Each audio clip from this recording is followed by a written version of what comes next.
우리가 읽은 말씀은 이제 누가복음의 말씀입니다. 우리가 이제 신약 성경을 시작하다 보면은 복음서가 나옵니다. 네 가지의 복음서가 나와요. 첫 번째가 뭐죠? 마태복음입니다. 마태가 기록한 복음서. 두 번째가 뭘까요? 마가복음. 세 번째가 누가복음. 네 번째는 요한복음이에요. 이 네 복음서는 그 주된 내용이 뭐냐 하면 예수님에 대한 생애예요. 예수님이 이 땅에 오신 것이 우리에게는 복음이 되는 거예요. 복된 소식이에요. 기쁨의 소식입니다. 아멘. 근데 오늘 여러분들이 읽은 이 누가복음은 기록한 사람이 누굴까요? 누가 기록했을까요? 누가가 기록했습니다. 누가 기록했다고요? 누가. 근데 이 누가는 직업이 뭐냐 하면 의사예요. 요사이는 의사들이 많지 않아요. 물론 의사가 되기는 어렵지만 그래도 군산에매도 의사들이 굉장히 많습니다. 그 당시 의사는 쉽지가 않아요. 오늘처럼 이렇게 발전되지는 않았지만 의사가 된다는 게 극히 쉽지 않았고 또 많지 않았어요. 근데 오늘 이 누가복음을 기록한 누가는 그 당시 의사예요. 그럼 여러분 의사의 특징이 있습니다. 의사들은 굉장히 세밀해요. 그래서 이 누가복음은 다른 세 복음서하고 차이가 있어요. 특색이 있습니다. 그 특색이 뭐냐 하면 누가가 의사로서 기록을 했기 때문에 좀 상세하게 기록한 거예요. 그것도 뭐예요? 순서를 따라서 기록하는 거예요. 어떻게 보면 연대를 따라서 어떤 이야기 줄거리가 있잖아요. 처음이 있고 끝이 있듯이 처음부터 꾸준히 이렇게 예수님의 생애에 예수님의 그 삶에 대해서 좀 차례로 기록을 했습니다. 자, 여러분들이 의사가 수술을 하잖아요.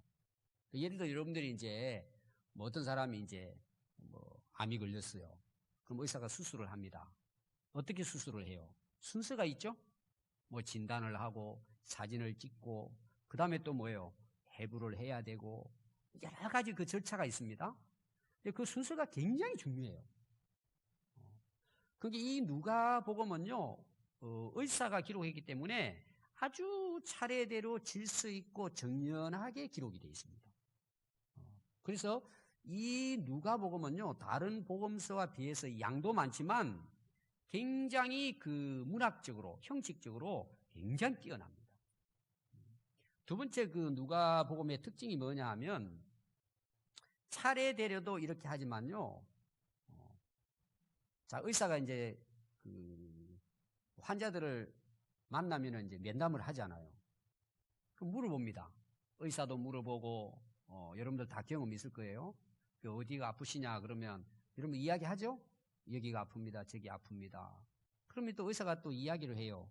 그럼 여러분들이 그 물어보고 싶은 게 많잖아요.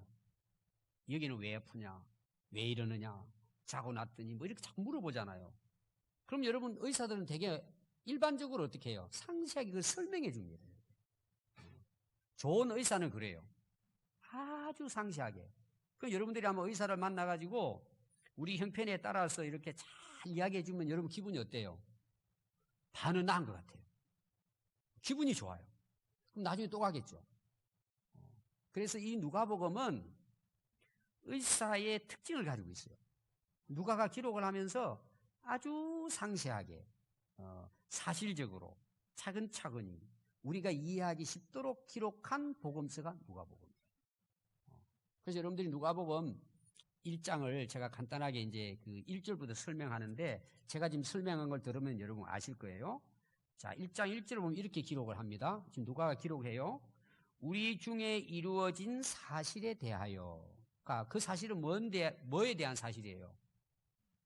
예수님이 탄생한 사실이에요, 지금은. 또 예수님이 행하신 일들에 대해서 사실을 그대로 기록했다, 이런 뜻이에요. 또 2절을 보시면 처음부터 목격자와 말씀에 일꾼된 자들이 전해준 그대로 내력을 저술하려고 많은 사람이 붓을 들었고 자기도 뭐예요? 그렇게 기록을 하고 있다. 이렇게 말씀을 하시는 거예요. 자, 거기 중요한 게 뭐죠? 목격자예요. 직접 탄생을 목격한 사람, 직접 예수님의 사역을 옆에서 본 사람, 그 이야기를 들었단 말이에요. 근데 들었는데 그걸 어떻게 썼다고요? 그 들은 그대로 내력을 저술했다는 거예요. 그럼 다른 말로 말하면 뭐예요? 자기 생각을 첨가하지 않았다는 거예요. 자기 사상을 거기 집어넣지 않고 본 사람들의 이야기를 모아가지고 그대로 사실대로 썼다는 거예요. 자, 다른 복음서는 여러분들이 복음서를 딱 열어보면은 마태나 마가나 요한복음은 첫 구절이 되게 뭔 줄 아세요? 마태 같은 경우에는 아브라함과 다윗의 자손 예수 그리스도의 계보. 바로 예수님이 나와요. 또 마가복음도 뭐라고 기록을 하고 있느냐 하면은 예수 그리스도의 복음의 시작. 자, 제가 누가복음하고 여러분들이 비교해 보라고 알려드립니다. 지난주 우리가 본 요한복음은 어떻게 말씀할까요? 태초에 말씀이 계시니라 그분이 곧 예수님이다. 이렇게 시작을 해요. 근데 누가는 이 말씀을 기록하는 자기의 어떤 자세라 그럴까요? 방법을 설명하는 거예요. 왜 이렇게 설명할까요? 좀 뒤에 이제 나옵니다. 3절을 보면은 그 모든 일을 근원에서부터, 근원이 뭐예요? 시작부터, 뿌리부터 자세하게 미루어 살핀 후 기록했다. 자, 의사가 여러분 수술을 해요. 그냥 놀아가면서 노래 부르면서 장난치면서 할 수 있어요? 집중해야 합니다. 그렇죠? 세밀하게 보고 수술해야 합니다. 실수하면 사람이 죽을 수도 있잖아요. 이게 누가는 어떤 의사의 그런 심정을 가지고 아주 세밀하게 살피고 분석하고 해서 자세하게 있는 그대로를 기록했다는 거예요. 누가복음. 여러분 누가복음 특징이 있죠? 왜 그럼 그렇게 했을까요? 거기 4절 보면 이렇게 자기가 이렇게 누가복음을 기록한 이유를 설명하고 있습니다. 이는 각하가 알고 있는 바를, 이 각하라고 한 것은 앞에 나오는 데오빌로라는 사람입니다. 이분은 그 당시 굉장히 훌륭한 위치에 있는 분인데 예수 믿은 사람이에요. 오늘 우리로 말하면 믿음을 가지고 있는 사람들이에요. 각하가 알고 있는 바를, 예수님의 특히 이제 1장은 탄생에 대한 거니까 예수님의 탄생과 예수님에 대해서 아는 바를 어떻게 하려고 이렇게 썼다는 거예요. 더 확실하게 하려고 제가 붓을 잡았습니다. 이게 누가는 의사로서 환자들을 치료할 때 그 살리기 위해서 하는 거잖아요. 그런 심정을 가지고 누가복음을 아주 세밀하게 기록해서 이 복음의 말씀을 듣는 사람들이 그동안에 예수님 믿는 것을 대충 알고 있었는데 확실하게 예수님을 알고 믿도록 기록했다는 거예요. 아멘. 그래서 여러분들이 그런 누가의 그 마음을 읽으면서 여러분들이 누가복음을 읽어보면 여러분 은혜가 돼요. 아, 정말 예수님 이런 분이구나. 확실하게 알게 됩니다. 제가 이제 우리 성도들에게 계속 말씀을 가르치잖아요. 기초부터 우리 모든 이제 목회자들이 가르칩니다. 제가 늘 할 때마다 느끼는 거예요. 아니, 교회를 10년을 다니고 20년을 다녔는데 말씀을 몰라요. 그래서 제가 물어보면 되게 그래요. 목사님 믿어요. 뭘 믿습니까? 저 확실히 믿어요. 뭘 믿습니까? 하나님 믿어요. 예수님 믿어요. 그럼 하나님이 어떤 분으로 믿으십니까? 그냥 하나님 창조하시고 그냥 하나님 믿어요. 예수님 우리를 구원하신 분이잖아요.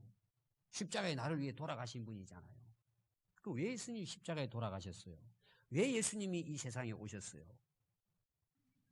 물어보면 그건 몰라요. 그냥 믿는다는 거예요. 물론 그것도 믿음이에요. 그런데 그 믿음은 부실해요. 뭐 이단이라든지 이상한 사상이 들어오면 다 무너져요. 왜 그러죠? 뿌리가 깊지 않은 거예요. 확실하지가 않는 거예요. 제가 이제 중국의 신학교 학생들 또 사역자들 가르치는데 제가 계속해서 질문을 해요. 그럼 다 말이 맞아요. 목사님 믿어요. 그렇게 해야죠. 열심히 해야죠. 충성해야죠. 뭘 해야죠. 다 이야기해요. 아니 성경에서 뭐라고 하냐 말이냐고. 그냥 믿어요. 여러분 그런 신앙은 어떻게 된 줄 아세요? 바람 불면 다 쓰러져요. 여러분 우리가 예수님을 믿잖아요. 그럼 뭘 믿어요? 여러분 예수님 탄생을 믿을 거예요. 어떻게 탄생하셨어요? 그런 것들을 이 누가는 상세하게 기록을 해서 믿음에 확실하게 설 수 있도록 이 복음서를 기록했다는 거예요. 물론 다른 복음서도 그렇게 기록은 돼 있겠죠. 특히 누가는 그런 마음을 가지고 서론이 뭐예요?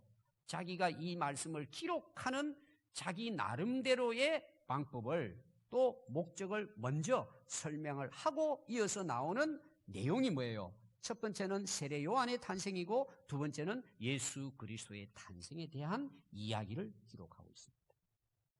제가 지난주 세례 요한에 대한 말씀은 드렸습니다. 오늘도 예수님의 탄생 때문에 제가 간략하게 여러분들에게 말씀을 드리려고 합니다. 오늘은 이 요한에 대해서 상세하게 여기서 누가는 기록하고 있어요. 제가 앞에 설명했습니다. 상세하게 기록하고 있다는 것을. 5절에 보시면은 이 세례 요한은요, 아버지가 제사장입니다. 사가랴라고 하는 제사장이에요. 어머니는 아론의 후손인 엘리사벳입니다. 전부 다 뭐예요? 영적인 가정에서 자란 부모예요. 조상이 뭐예요? 제사장의 가문이에요. 굉장히 좋은 가문에서 태어났습니다. 근데 그 부모가 어떤 분이냐? 그냥 단순히 제사장 아론의 자손일 뿐만 아니고 6절에 보면 이 두 사람이 하나님 앞에서 어떻게 살았다는 거예요? 의롭게 살았어요. 부모가 또 주의 모든 계명과 규례대로 흠이 없이 행했어요. 여러분 오늘날 자녀의 문제 정말 99%는 부모의 문제예요. 거창고등학교 41년 동안 학생을 가리킨 선생님, 유명한 선생님 계세요. 그분이 책을 썼습니다. 그분은 100% 자녀의 문제는 부모의 문제라고. 오늘 우리 부모님들 정말 한번 돌아보세요. 여러분 세례 요한이 탄생하는데 그냥 탄생하는 것이 아니고 이런 믿음의 아버지 사가랴, 어머니 엘리사벳을 통해서 태어나요. 근데 이 두 사람은 결혼을 했는데 늙었는데도 자녀가 없어요. 그게 맨날 기도의 제목이에요. 그래서 어느 날 이 제사장 사가랴가 하나님 앞에 제사 드리러 들어갔다 막 하나님께 기도하는데 하나님의 음성을 듣는 거예요. 천사를 통해서. 어떤 말씀일까요? 너에게 아들이 있을 거라는 거예요. 이거는 뭐 상상할 수 없는 일이죠. 아니 어떻게 내가 나이 다 늙고 내 아내도 늙었는데 어떻게 아들이 있겠습니까? 하나님이 주시겠다고 약속을 하십니다. 그래서 13절에 보면요, 천사가 그에게 이르되 사가랴여 무수하지 말라. 너의 간구함이 들린지라. 네 아내 엘리사벳이 내게 아들을 낳아주리니 그 이름을 요한이라 하라. 세례 요한을 가리킵니다. 그렇게 해서 이제 세례 요한이 이제 태어나게 됩니다. 그 부모의 그 기도를 통해서. 근데 오늘 여러분 읽은 말씀을 보십시오. 26절에 여섯째 달에 천사 가브리엘이 이렇게 나와요. 이 여섯째 달은 어떤 달을 이야기해요? 제가 앞에 설명했죠? 엘리사벳이 요한을 잉태하고 6개월째예요. 6개월이 지났단 말이에요. 그 달에 천사 가브리엘이 갈릴리 나사렛이란 동네를 가요. 그리고 27절에 보면 다윗의 자손 요셉이라 하는 사람과 약혼한 처녀에게 다가가서 그 처녀의 이름은 마리아인데 그에게 천사가 말을 하는 거예요. 어떤 말을 하느냐 하면 은혜를 받은 자여 평안할지어다. 주께서 너와 함께 하시도다. 깜짝 놀란 거예요. 거기 여러분 보시면은 갈릴리 나사렛 동네예요. 예수님의 고향입니다. 살았던 곳이 나사렛이죠. 또 27절에는 다윗의 자손 요셉이에요. 자, 앞에 사가랴는 제사장의 계열이죠. 그리고 제사장입니다. 근데 요셉은 다윗의 자손 요셉이에요. 다윗의 계열은 뭐예요? 믿음의 계열이에요. 다윗의 후손을 통해서 예수님이 탄생하신단 말이에요. 그러니까 누가는 이걸 놓치지 않고 기록하는 거예요. 아브라함과 다윗의 후손으로 오실 메시아가 태어날 거잖아요. 근데 그 아버지가 누구냐? 요셉이라는 거예요. 그 집안이 그렇단 말이에요. 또 약혼한 처녀 마리아도 뭐예요? 다윗의 자손이에요. 근데 약혼을 한 거예요. 결혼한 것이 아니고. 그러면서 그 마리아에게 찾아가서 천사가 하나님의 은혜가 너에게 있고 하나님이 너와 함께 할 것이다. 갑자기 천사가 찾아와서 이야기를 하니까 이 처녀 마리아가 놀란 거예요. 그동안에 그런 일이 있지를 않았는데, 그래서 29절에 보면 천사가 그 말을 듣고 놀라 이런 인사가 어찌 됨이냐 고민하기 시작해요. 생각하는 거예요. 그때 천사가 또 이야기합니다. 마리아여 무수하지 말라. 네가 하나님께 은혜를 입었느니라. 계속 은혜를 입었다고 마리아에게 천사가 전합니다. 그럼 그 전하는 말의 내용이 뭘까요? 31절이죠. 보라, 네가 잉태하여 아들을 낳으리니 그 이름을 예수라 하라. 내가 지금 잉태한다는 거예요. 아이가 태어날 것이라는 거예요. 아직도 결혼도 하지 않았는데. 그리고 이름까지 알려주는 거예요. 그의 이름은 예수라 하라. 마태복음에서는 이 이름의 뜻이 나오죠. 그 뜻이 뭘까요? 예수라는 이름의 이름 뜻이 뭐예요? 그가 자기 백성을 그들의 죄에서 구원할 자이다. 이게 예수 이름이에요. 이름까지 천사가 알려줍니다. 그러면서 그가 큰 자가 되고 지극히 높으신 이의 아들이라 일컬어질 것이요 주 하나님께서 그 조상 다윗의 왕위를 그에게 주리니 영원히 야곱의 집을 왕으로 다스리실 것이며 그 나라는 무궁하리라. 이스라엘의 왕위에 오르신다는, 영원히 다스리실 왕이 태어난다고 마리아에게 이야기합니다. 마리아가 천사에게 이렇게 답을 합니다. 34절 보니까 마리아가 천사에게 말하되 나는 남자를 알지 못하니 어찌 이런 일이 있으리까. 천사가 대답하여 이르되 성령이 내게 임하시고 지극히 높으신 이의 능력이 너를 덮으시리니 이름으로 나실 바 거룩한 이는 하나님의 아들이라 일컬어지리라. 여러분, 우리 그 기독교 신앙에서 중요한 것이 예수님의 탄생에 대한 내용이죠. 우리는 쉽게 생각하면 그냥 예수님의 십자가의 죽으심, 우리를 위해서 십자가에서 돌아가신 분, 그래서 우리가 예수님을 믿는다, 이런 고백을 하잖아요. 그보다 앞서는 것이 예수님의 탄생의 문제예요. 굉장히 중요해요. 그래서 오늘 누가가 기록하면서 여러분 뭘 강조하는지 아세요? 마리아는 약혼한 상태고 처녀이다라고 이야기해요. 또 마리아가 이야기하잖아요. 나는 아직까지 남자와 관계 맺은 적이 없다고 이야기를 해요. 처녀라는 거죠. 그 왜 이걸 강조할까요? 이걸 기록하고 있단 말입니다. 그냥 예수님의 탄생한 것만 기록한 게 아니라 특히 누가는 이걸 상세하게 기록합니다. 그래서 우리가 신앙 고백을 하면서 예수님은 처녀 마리아에게서, 동정녀 마리아에게서 탄생하셨다고 우리는 신앙을 고백합니다. 이게 왜 중요하냐는 말이에요. 자, 여러분들이 이제 태어났잖아요. 여러분들도 부모에 의해서 태어납니다. 부모 없이 태어나는 사람은 한 사람도 없어요. 아담 이후로 해서 모든 사람은 남자와 여자가 결혼해서 태어납니다. 근데 예수님의 탄생은 처녀의 몸에서 성령이 임해서 태어나는 거예요. 그게 예수님의 탄생과 우리하고 다른 거예요. 그 왜 하나님께서 이렇게 그냥 인간의 몸으로 그냥 요셉과 마리아를 통해서 태어나도 뭐 별 문제 없을 텐데 왜 처녀 마리아를 통해서 성령에 의해서 예수님 태어나게 하시냐는 거죠. 이게 차이가 있잖아요, 우리하고. 자, 우리가 아담 하와를 한번 생각해 보겠습니다. 범죄했어요. 아담 하와 이후부터 태어나는 그 인간의 피를 받아서 태어나는 모든 사람 뭐예요? 죄를 가지고 태어나는 거예요.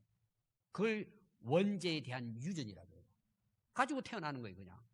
근데 옛날에는요, 이것을 그냥 믿습니다 하고 고백을 했어요. 그냥 뭐 말씀이니까 믿습니다. 근데 지금은 과학이 발달되고 의학이 발달이 됐잖아요. 지금은 우리 유전자를 다 분석하죠? 유전자도 조작하라는 시대가 왔어요, 지금. 그러니까 확실히 밝히는 게 뭐예요? 인간은 부모의 유전자를 가지고 태어나는데 그냥 태어나는 것이 아니라 여러분 보세요. 부모의 외행을 거의 대부분 닮아요, 안 닮아요? 거의 닮아요. 거의 닮아요. 여러분 아마 집에 가면은 다 아마 손자, 손녀들 이렇게 보면은 다 닮은 꼴이 다 있어요. 여러분 그거보다 더 중요한 건 뭔 줄 아세요? 성격도 닮아요. 그 집안에 그 성격이 있잖아요. 또 뭐는 닮을까요? 질병도 닮고 와요. 병력이 있는 거예요. 저도 얼마 전에 검진했거든요. 그랬더니 검진표에 표시를 해가지고 가야 돼요. 근데 거기 부모의 병력을 기록하라고 나와요. 부모님이 혹시 무슨 질병이 있으신가? 돌아가실 때 무슨 질병으로 돌아가셨는가? 그걸 체크하라고 그래요. 근데 왜 그걸 체크해요? 나에게도 그게 있을 수 있단 말이에요. 질병까지도. 한번 보세요, 여러분. 작은 눈에 보이지 않는 정자와 수정이 난자가 수정이 돼가지고 사람이 만들어지잖아요. 눈에 보이지 않는 세포예요. 거기에 모든 정보가 다 들어가 있는 거예요. 뭐까지 들어가 있을까요?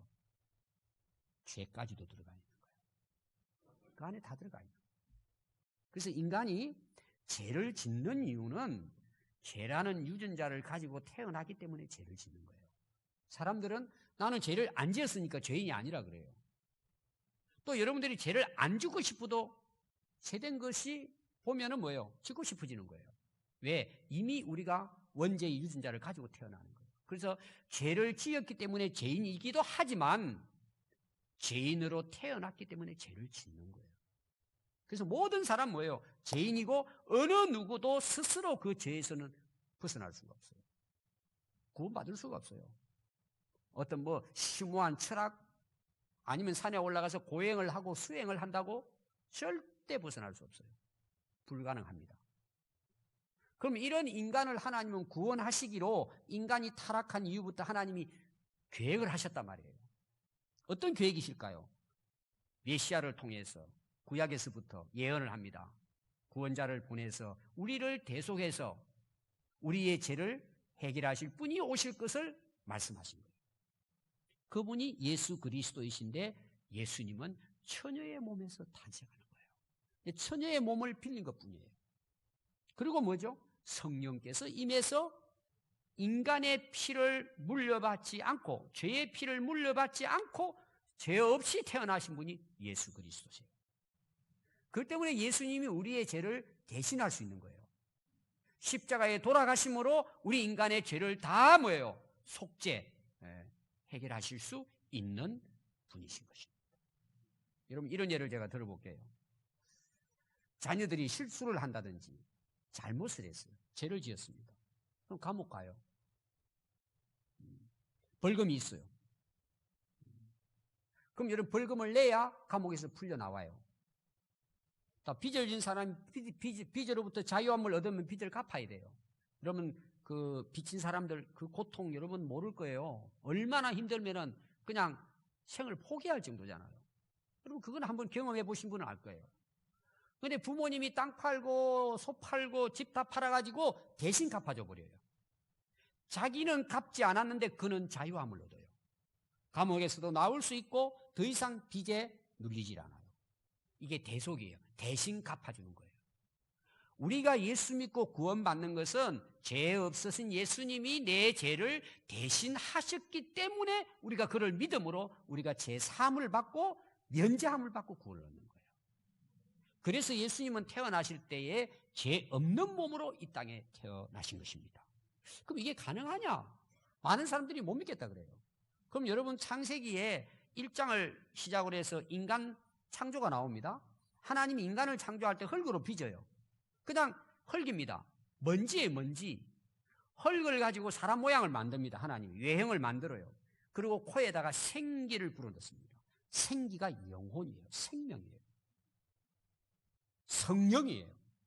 하나님의 생기를 불어넣으니까 흙이 사람으로 움직이기 시작해요. 사람이 된 거예요. 하나님이 처음에 인간을 만들 때 흙에다가 생기를 부어서 사람을 만듭니다. 그럼 여러분 생각해 보세요. 인간의 몸에 성령을 불어넣어서 사람이 태어나게 하는 거 할 수 있으시겠어요? 못 하시겠어요? 너무 쉬운 거예요.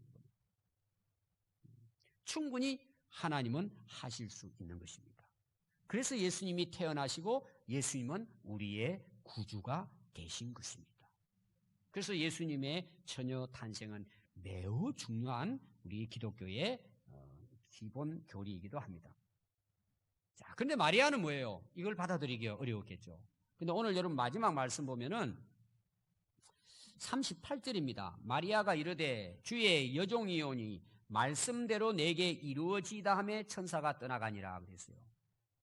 자, 마리아가 지금 처녀의 몸에 성령에 의해서 아들이 태어납니다. 근데 그걸 결론적으로는 뭐예요? 두려워하고 무서워했지만 받아들입니다. 주님의 말씀대로 내게 이루어지게 해 주십시오 하고 순종합니다. 여러분, 이게 쉬운 일이 아니죠. 아니, 결혼도 하지 않은 처녀가 약혼자 요셉도 있어요. 근데 아이를 가졌어요. 자, 첫 번째 이 마리아에게 있어서 고통스러운 건 뭘 같아요? 사랑하는 요셉으로부터 버림당하는 거잖아요. 또 요셉은 배신감을 가질 거잖아요. 이걸 어떻게 내가 감내할 것이냐. 또 부모들이 계시잖아요. 친구들이 있잖아요. 이웃들이 있잖아요. 이걸 내가 어떻게 이 수모와 이 버림받은가 이런 비방을 내가 어떻게 감당해야 되겠냐는 거죠. 근데 이 마리아는 내가 그런 수모와 어떤 경우는 죽음까지도 각오하고 주님의 말씀이 내게 그대로 이루어지게 해달라고 고백을 하는 거예요. 여러분, 옛날에 우리 나라도 농경시대 때는요, 조혼이었습니다. 지금 여기 아마 70, 80 우리 근사님들 중에도 10대에 결혼하신 분들도 계실 것입니다. 그때는 여러분 보통 16, 7세 아니면 13세, 4세에도 결혼했습니다. 저희 나라도. 지금 제가 중국을 가보면은 산속에 이제 들어가 보면은 지금도 거기는 조혼이에요. 보통 15, 16살, 20대를 넘지 않고 결혼합니다. 그럼 옛날에는 왜 결혼을 일찍 했을 것 같아요? 여러 가지 이유가 있습니다. 그 중에 하나가 뭐냐? 농경시대잖아요. 농경시대는 사람의 손이 많이 필요해요. 일꾼이 많이 필요해요. 그러니까 막 9, 10, 12를 낳으면 어때요? 그 집은 부자가 되는 거예요. 예를 드는 거예요. 그러니까 자녀가 많은 게 복이에요. 그러면 나이가 많이 들어서 결혼해야 돼요? 한 1년이라도 빨리 결혼해야 돼요? 빨리 결혼해서 많이 낳아야 되는 거예요. 그러니까 그 당시 마리아의 나이가 우리가 생각하는 것보다 훨씬 적었다고 볼 수 있습니다. 그런 마리아가 이 고백을 하고 있다고 생각해요. 지금 보면 중학교 1, 2학년이 주님의 말씀이 내게 그대로 이루어지게 해달라고 신앙을 고백했다. 이거는 대단한 인물이라는 걸 우리가 알 수 있단 말이에요. 아멘. 하나님께서 그 마리아를 통해서 하나님이 예수 그리스도를 이 땅에 태어나게 하신 것입니다. 그러니까 마리아 입장에서는 모든 걸 다 포기한 거예요. 주의 말씀이 이루어지도록 하기 위해서. 여러분, 결과는 어떻게 됐을 것 같아요? 마리아가 쫓겨나고 수모를 당하고 버림을 당했을까요? 여러분, 그 마태복음 1장 18절에 보면 마리아와 요셉에 대한 이야기가 거기 나오면서요, 요셉이 어떻게 거기에 대해서 받아들이냐 나와요. 요셉은 의로운 사람이고 요셉은 조용히 이 일이 없었던 걸로 하고 끊기로 마음을 먹어요. 여러분, 다른 남자 같으면 어땠을 것 같아요? 야단쳤겠죠. 동네방네 다니면서 막 온갖 욕을 하면서 나를 배신했다고. 아무리 마리아가 이야기한다고 들었겠어요?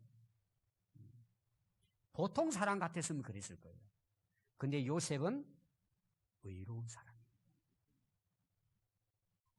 그게 어떻게 됐는지 상관하지 않고 마리아를 위해서 자기가 조용히 물러났다는 내용이에요. 그리고 고민하기 시작합니다. 도대체 이런 일이 어떻게 일어날 수 있느냐. 근데 그가 고민할 때 천사가 요셉에게 나타납니다. 요셉아, 내 아내 마리아 데려오기를 무서워하지 말아라. 이것은 성령에 의해서 하나님이 이루신 것이다. 아들을 낳으리니 그 이름을 예수라고 해라. 예수님의 탄생은 선지자로부터 이미 약속되어진 대로 마리아를 통해서 구주가 나실 것이다. 그때 요셉이 잠에서 깨어납니다. 그러면서 이런 말을 해요. 주의 사자의 분부대로 행하여 그의 아내를 데려왔더라. 여러분, 요셉도 대단한 인물이죠. 그리고 뭐예요? 요셉이 결국은 마리아를 아내로 맞이하고 아이가 태어날 때까지는 함께 동침하지 않았다고 했어요. 마리아도 훌륭하지만 요셉도 훌륭한 인물이라는 것을 알 수가 있습니다. 그렇게 해서 결국은 예수님이 태어나셔서 예수님이 온 인류의 구주로서 역사를 완성하게 되어지신 것이죠. 여러분, 처녀 마리아의 예수님의 잉태와 탄생의 역사는 하나님께서 이미 창조 때부터 인간을 죄에서 구원하게 했다는 하나님의 계획과 방법이라는 걸 알 수 있습니다. 그게 이제 이루어진 것이죠. 어떻게 이루어졌는지 여러분들은 마리아를 통해서 계속 설명이 나오고 있습니다. 하나님의 은혜로 이루어진 구원의 역사입니다. 마리아의 믿음을 통해서가 아니라 하나님의 은혜를 통하여 마리아를 통해 이루어진 구원의 역사입니다. 성령을 통해서 이루어진 구원의 역사고 하나님의 능력으로 이루어진 구원의 역사입니다. 하나님이 함께 하시고 하나님이 말씀하신 대로 인류 구원의 역사를 하나님이 완성하신 것입니다. 그럼 여러분, 하나님의 구원의 역사는 끝났을까요? 예수님이 다시 오실 재림 때까지 인류의 역사는 구원의 역사입니다. 하나님이 구원해 가시는 역사예요. 이 세상에 일어나는 모든 인간이 살아가고 있는 모든 역사는 하나님의 구원의 역사를 향해서 가고 있습니다. 여러분, 사도 바울은 예수님을 믿기 전에는 예수님을 핍박하는 사람이었습니다. 예수님 몰랐으니까, 인정하지 않았으니까, 유대인으로서. 근데 부활하신 예수님을 바울이 만납니다. 변화가 돼요. 그러면서 바울의 삶이 어떻게 변할까요? 땅끝까지 복음을 전하는 사도로서의 삶으로 변해집니다. 그래서 사도 바울이 자기를 항상 소개할 때 이렇게 소개해요. 예수 그리스도의 사도된 나 바울은 복음을 위해서 선택을 받았다. 그리고 땅끝까지 사도 바울은 복음을 전하다가 순교합니다. 예수님을 따랐던 모든 제자들도 결국은 뭐예요? 이 그리스도의 복음을 전하다가 순교합니다. 그리고 교회 역사를 보면은 이 구원의 예수님을 만나서 구원받은 성도들의 삶을 보면 모든 삶이 뭐예요? 하나님의 구원의 역사를 위한 삶입니다. 자, 오늘날 우리가 세계 곳곳에 교회당이 세워졌어요. 하나님께서 왜 교회를 세우실까요? 하나님의 구원의 역사를 위해서 교회가 세워진 거예요. 가장 중요한 목적이에요. 또 교회 안에는 여러 직분이 있어요. 목사, 장로, 권사, 집사가 있습니다. 물론 평신도 다 있어요. 여러분, 교회의 직분이 왜 있을까요? 하나님 나라 구원을 위해서 존재하는 거예요. 그게 목적이에요. 그럼 여러분, 저와 여러분들이 이 세상에 태어났습니다. 그리고 여러분들이 이제 예수 믿은 지가 태어날 때 믿은 사람도 있고, 중간에 믿은 사람도 있고, 뭐 60이 되고 70이 돼서 믿는 사람도 있을 거예요. 우리가 정말 예수 믿고 구원을 받았어요. 확신이 생겼어요. 성령이 내 안에 거하세요. 하나님 말씀이 내 안에 충만히 임하고 은혜가 내 안에 충만히 임했어요. 그럼 여러분, 어떤 역사를 위해 살아갈 것 같아요? 동일해요. 하나님의 나라 구원의 역사를 위해 살게 되는 거예요. 왜? 하나님께서 그 믿는 자를 통해서 하나님의 구원의 역사를 이루어 가시기 때문입니다. 여러분, 오늘 이 마리아가 그렇게 고백하는 것 중에 중요한 게 뭔지 아세요? 주의 여종이기 때문에 하나님이 내게 말씀하신 대로 이루어지게 합니다. 여러분들이 여러분 자신을 한번 돌아보십시오. 여러분들이 정말 예수 그리스도의 종으로 사는지. 예수 그리스도의 종이라는 말은 무슨 말이에요? 예수님이 내 인생의 주인이라는 말이에요. 그럼 주인은 종에게 명령을 해요. 종은 그 명령을 따라 살아야 돼요. 그럼 여러분, 예수님이 우리 안에 거하시고 성령님이 내 안에 거하시면서 내게 말씀을 하시고 명령을 하신다면 많은 말씀을 전하겠지만 목표는 뭐예요? 구원이잖아요. 성령이 오신 것도 구원의 역사잖아요. 나에게 무슨 말씀을 하실 것 같아요? 구원의 역사에, 생명을 살리는 역사에 하나님의 선한 일꾼으로 살도록 우리에게 명령하시지 않을까요? 마리의 때나 요셉의 때나 세례 요한 때나 바울에게나 제자들에게나 우리 믿음의 선배들에게나 지금이나 동일해요. 그럼 오늘 여러분들이 정말 예수님을 내 인생의 주인으로 모시고 살아가느냐는 거예요. 그러면 여러분 그 사람은 하나님 나라 구원을 위해서 살아갈 수밖에 없다는 거예요. 그래서 고백이 뭐예요? 주님의 말씀대로 내게 이루어지게 해주십시오. 여러분 계속해서 뒤에 읽어보면요 45절에 보면 주께서 하신 말씀이 반드시 이루어지리라고 믿은 그 여자에게 복이 있도다. 여러분 다 복된 인생 살고 싶어 하잖아요. 복이 뭐예요 여러분? 돈 많이 버는 겁니까? 성공하는 것입니까? 그 복이 영원할까요? 한순간이에요. 그러다 인생 끝나요. 여러분 우리 인생의 진짜 축복이 뭐예요? 하나님 말씀이 내게 이루어진 거예요. 하나님의 말씀은 반드시 이루어져요. 누굴 통해서? 그걸 받아들이고 순종하는 자를 통해서 하나님의 역사는 이루어질 거예요. 여러분 세상에 가장 아름다운 인생이 뭔 줄 아세요? 생명을 살리는 일이에요. 그것도 영혼을 살리는 일이에요. 오늘 여러분들이 이제 성탄절을 앞에 놓고 예수님의 탄생을 여러분들이 생각하면서 여러분들은 이 땅에 왜 태어났냔 말이에요. 하나님은 왜 나를 그리스도 안에서 구원해 주셨을까? 다시 태어나게 하셨을까? 여러분 그 이유가 있을 거잖아요. 여러분 뭘 것 같아요? 저는 많은 사람들을 만나서 면담을 해보면요 많은 사람들이 자기 인생에 대해 고민을 해요. 그 고민 중에 뭐냐? 목사님 왜 살아야 되는지 모르겠어요. 살 희망이 없어요. 참 인생이 헛되요. 인생이 뭐예요? 교회 다니는 사람들 중에도 그런 고민을 합니다. 왜 그럴 것 같아요? 말씀을 몰라서 그래요. 우리의 모든 탄생과 지금의 살아있는 삶의 우리의 목표는 하나님의 말씀대로 사는 것이고 그 말씀은 나를 통해서 하나님이 이루시는 구원의 역사를 위한 선한 도구로 살다 가는 거예요. 이거는 영원한 축복이에요. 그래서 여러분들에게 건강도 회복시켜 주시고 여러분들에게 지혜도 주시고 은사도 주시고 자녀도 주시고 사업장도 주시고 여러분들이 하는 일에 하나님께서 역사하셔서 그 일을 이루시는 것은 한 가지 목적이에요. 영혼을 살리라고, 많은 사람을 구원하라고 하나님이 주시는 기회예요. 오늘 여러분 성탄절을 맞이하면서 이 오늘 마리아의 고백, 하나님의 말씀대로 내게 이루어지게 해주십시오. 여러분 이런 고백으로 여러분 남은 짧은 인생 하나님의 선한 일에 생명 살리는 일에 쓰임받는 인생이 될 수 있기를 바랍니다. 기도하겠습니다.